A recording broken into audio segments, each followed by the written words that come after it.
Today from the Global Lane, two-state solution? It's not the Palestinians and Israel.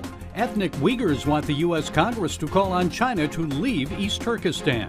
The root of the ongoing genocide against Uyghurs and other Turkic peoples is none other than Chinese occupation and colonization of East Turkestan.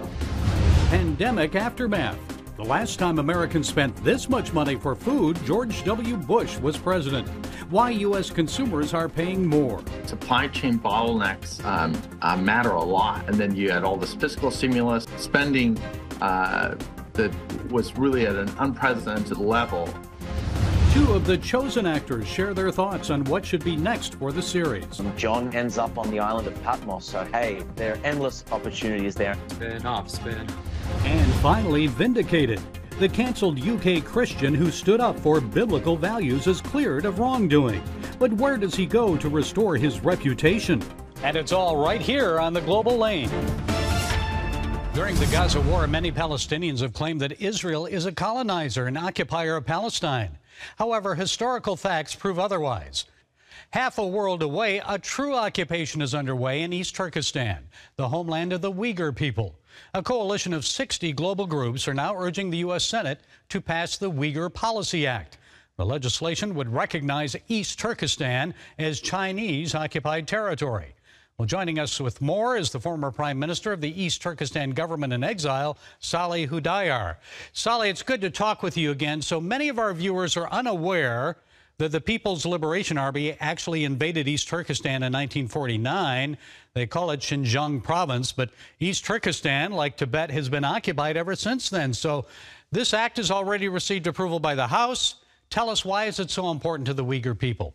The root of the ongoing genocide against Uyghurs and other Turkic peoples is none other than Chinese occupation and colonization of East Turkestan.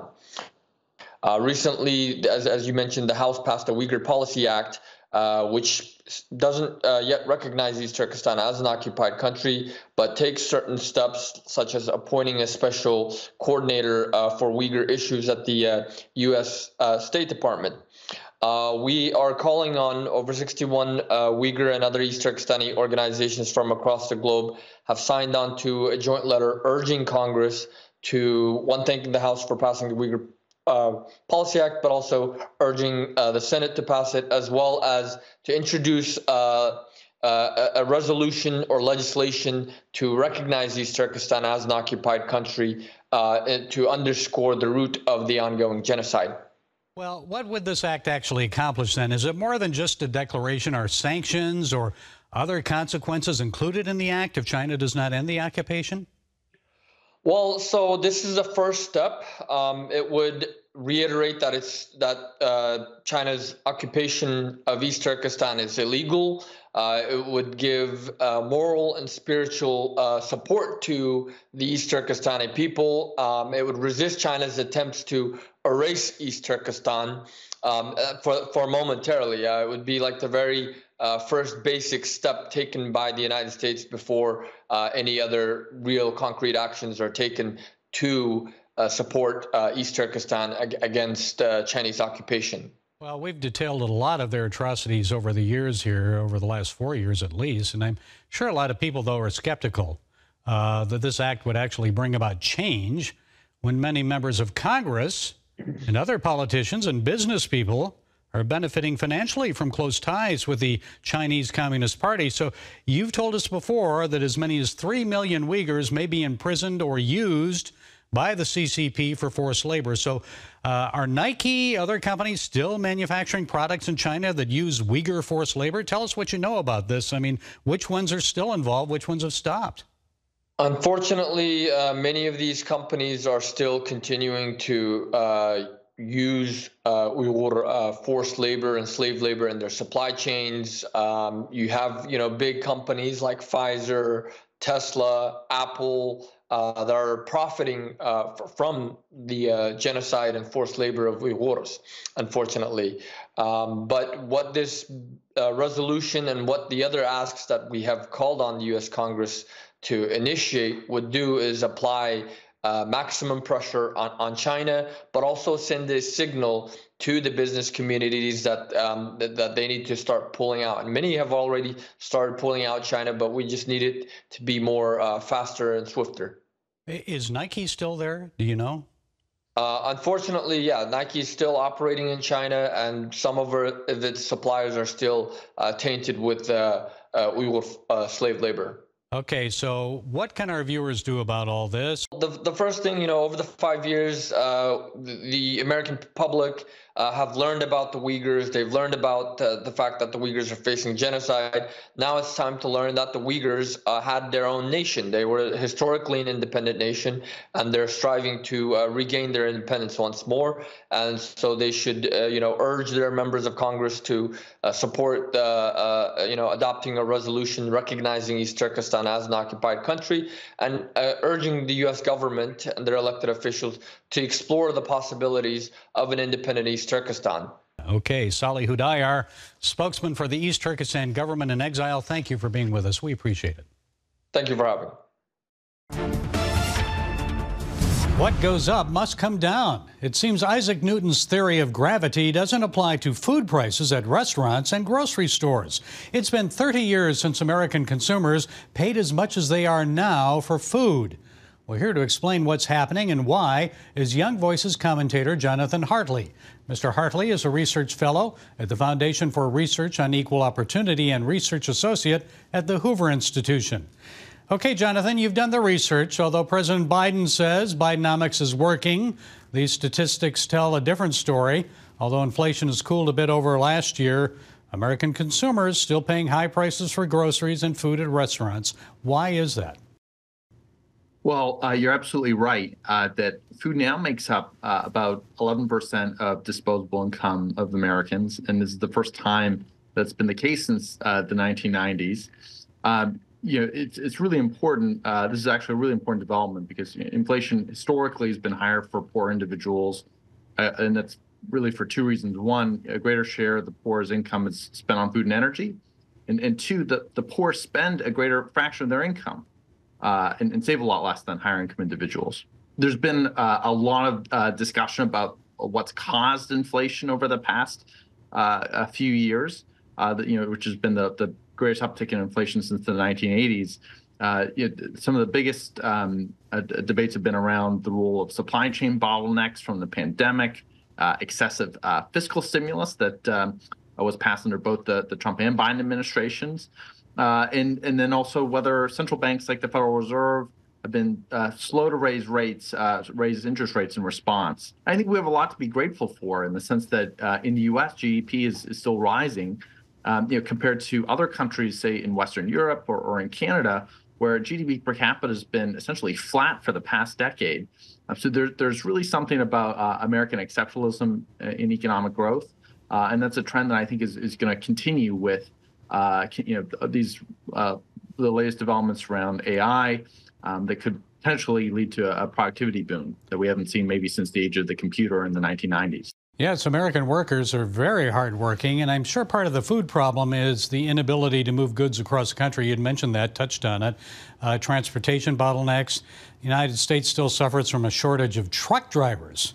About 80,000 jobs are open. That number is expected to double within the next 5 to 10 years to 160,000. So how does that factor into high food costs? Well, you're absolutely right that supply chain bottlenecks matter a lot. Remember, there's all these lockdowns, essentially, an imposed shutdown of the economy in many respects, and then you had all this fiscal stimulus. People had all these stimulus checks ready to spend, and then when they decided to reopen the economy in late 2021, 2022. There was this burst of spending, and a lot of those supply chains don't come back on as easily. Whether it's hiring, getting more truck drivers on the road, getting shipping items moving on time. How about rising wages? I know many states have increased the minimum wage. I'm sure that means the local butcher or grocery store will raise their food prices to consumers to cover the cost increases, right? Or is it just price gouging? Well, I guess not a huge fan of the whole price gouging story. I don't think there's a whole ton of empirical evidence. I do think that there has been a role that policies played in all of this. We're seeing spending that was really at an unprecedented level, federal spending through everything from the CARES Act early on in the pandemic to the American Recovery Plan, the ARP, to the so-called Inflation Reduction Act. And so when you get so much more money in the economy chasing much fewer goods, you tend to get these sort of inflationary spurts. And so I think that's played a big role. I don't necessarily think that that minimum wage increases. They are generally pretty localized, and also we've seen trade policy that's shifted a bit. That makes the outsourcing of food from abroad somewhat more expensive. I think there's a number of things that have happened in recent years that potentially could explain why food prices have gone up so much. Okay, we'll see where this all heads, especially in an election year. Young Voices commentator Jonathan Hartley. Thank you, Jonathan, for sharing those insights. We appreciate it. Thanks for having me. With over 200 million viewers, The Chosen, a show about Jesus and his disciples, is one of the most watched shows in the world.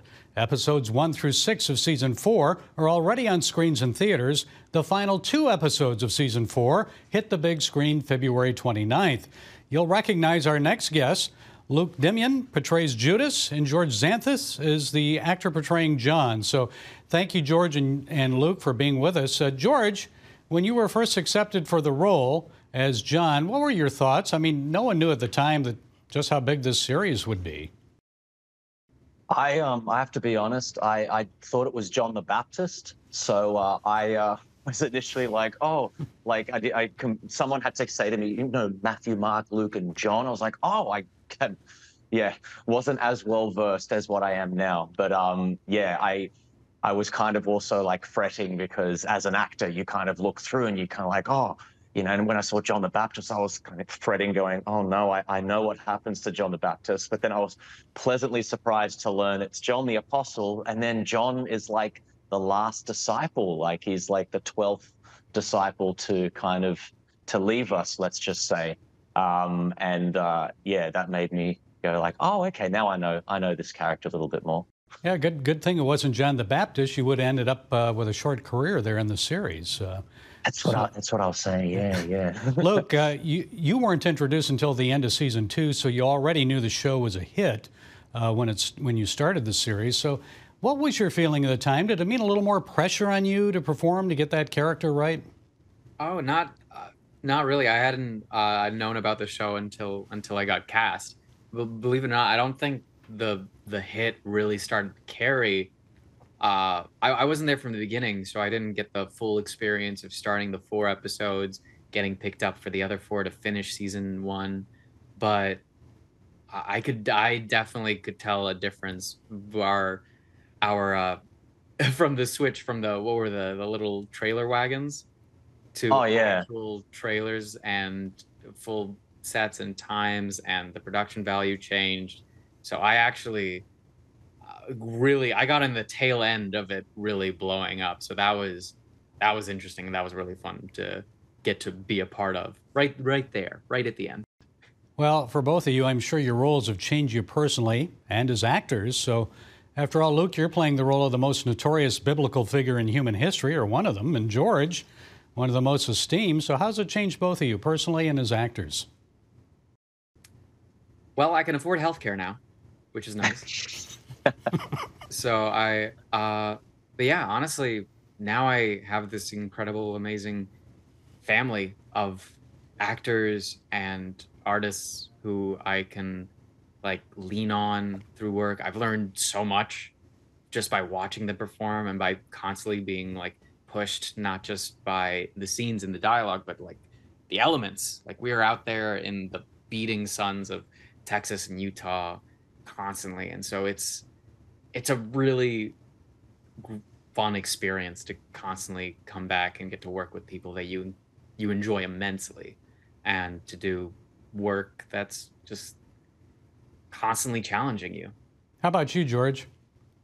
Yeah, I think that nuts and bolts as an actor, like becoming comfortable on set and being able to do this with people you love and trust, really does change you as a performer. It makes you super comfortable, and it makes me long for The Chosen. I remember doing some jobs in between seasons, in seasons 2 and 3, and I remember thinking like, I wish I was back home. I call it home now. So as an actor, like the nuts and bolts as a professional, you feel that, like, that's the 9 to 5 of the job. You come in, you have your breakfast, and all that stuff is kind of like things that people don't really see. But also as a character with John, it's just, as you could probably tell from my earlier story, I wasn't as well versed, in John's gospel as what I am now. I kind of read it as research. I'd never read, that part of the Bible, or I'd never read the New Testament like I'm kind of reading it now for my character. And I would say the main thing is that we say this all the time, that the show brings the stained glass window images of these disciples off the walls and in and amongst us. And I'd say something like, somebody like John, who, like you said, is very esteemed, turning him into a relatable character and being able to use parts of myself in him. I can imagine audience members will look at John and see him, as a son of thunder, very zealous, and then his trajectory to becoming, the beloved disciple, or the disciple of love, as some people call him as well, and going, oh, that's a journey that maybe I can go on. And John misses the mark a couple of times. He doesn't get it right the first time. And it's a good learning experience for people, that we don't always have to be perfect. We just have to strive to be better.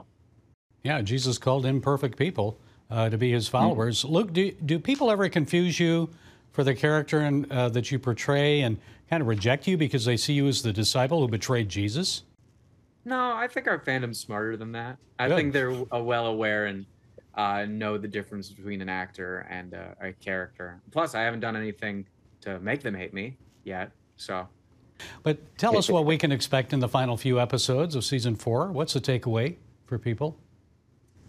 I guess the takeaway would just be, no matter the hardships that you go through, the loss that you may face, and the pain that you may endure, there's always hope, and there's always love, and there's always a promise of a better tomorrow.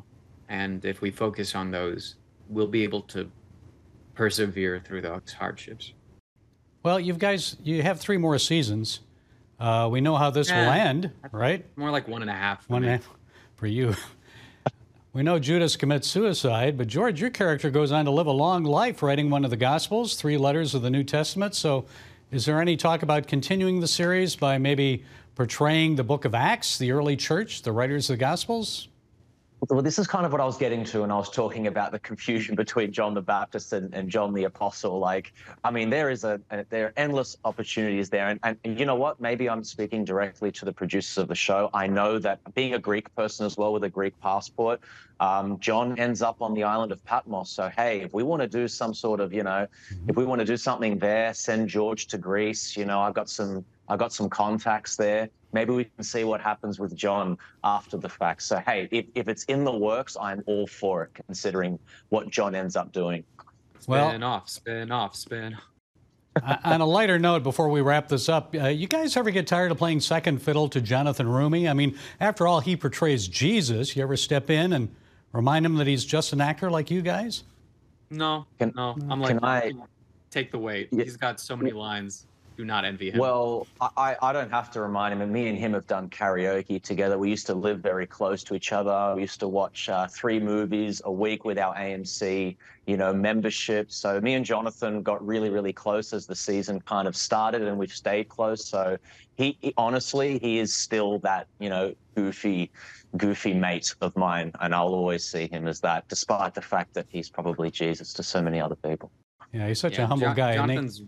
Jonathan's a real good guy. He doesn't need any reminder. He knows the part he's playing, and I think he appreciates the separation more than anyone else. Like, he's just an inspiration to be around to work with. He's fantastic. Well, we appreciate you guys too. The Chosen Season 4, Episodes 7 and 8 will be in theaters starting February 29th. Luke Dimian and George Xanthus, thank you for your time. God bless you guys. Cheers, mate. In the UK, vindication for Christian counselor King Lawal as the Conservative Party clears him of wrongdoing for tweeting "Pride is sin." We interviewed Lawal last July after he was fired and canceled for sharing his biblical views about LGBTQ pride events. This is what he tweeted that raised the ire of 7 organizations, including Britain's Conservative Party, which suspended him. Lawal said, quote, "Pride is not a virtue, but a sin. Those who have pride should repent of their sins and turn to Jesus Christ. He can save you." And he referenced Isaiah 3:9 and said whatever God calls sin is nothing to be proud of. Folks, whether you agree with Lawal's statements is not the point. He didn't deserve to have his life and reputation destroyed for sharing his Christian views. Where is free speech? Don't UK citizens have the right to share their views? Britain signed the UN Declaration of Human Rights, which insists that everyone has the right to freedom of opinion and expression. 7 months ago, Lawal told us he had to speak out for truth after seeing online images of naked men parading around children at a gay pride event. Really what prompted me was seeing these really first scenes on these marches and wondering why these things are allowed to sort of go ahead. So let's see. Nothing happens if you parade around naked in front of children during Gay Pride Month, but speaking out against it gets you in trouble. The Conservative Party reinstated Lawal last fall, and now 6 months later, their investigation is complete. The disciplinary panel ruled, quote, "It would be wrong to conflate an objection to the Pride movement as homophobic." Bravo. Some of us may remember former U.S. Labor Secretary Raymond Donovan, who was acquitted in 1987 of fraud charges against New York City. After the trial, Donovan said, quote, "Which office do I go to get my reputation back?" Well, the same goes today for King Lawal. Yes, he's been vindicated for his commitment to his Christian convictions, but the only place he can go to now to restore his life and career is on his knees before God. Well, that's it today from the Global Lane. Be sure to follow us on the CBN News and NRB channels, YouTube, iTunes, SoundCloud, Rumble, and our broadcast affiliates. And until next time, be blessed.